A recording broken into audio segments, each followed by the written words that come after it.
So, if you're ever working on a bus or a van with one of these folding doors, kind of like this, and you need to remove one, I'm going to go over how to do that real quick. So, at the bottom here, you'll see this kind of hinge. This thing can be pulled out completely. What it also does is let me see if you can focus, there's a spring in here, and it can get pushed in.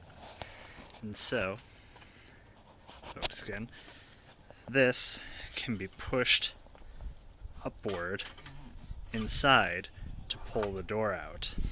So, over here, I'll show you what you can do.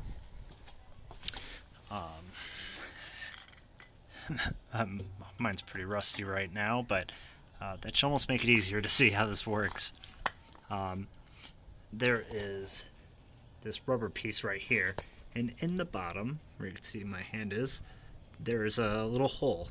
And so with that hole, you can push up, pushing this hinge upward into the door, and you should be able to remove it. So, how have I done that? Because I'm working alone right now. I've taken some scrap wood, placed it like such to make a lever, and taken a screwdriver, put that screwdriver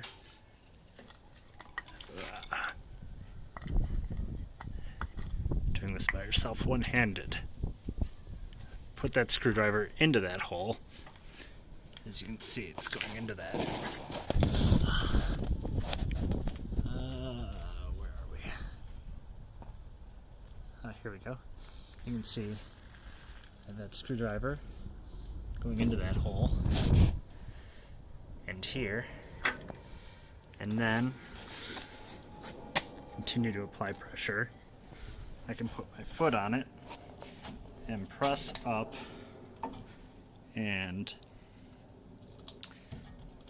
that presses up on that, and now I should be able to get that door free.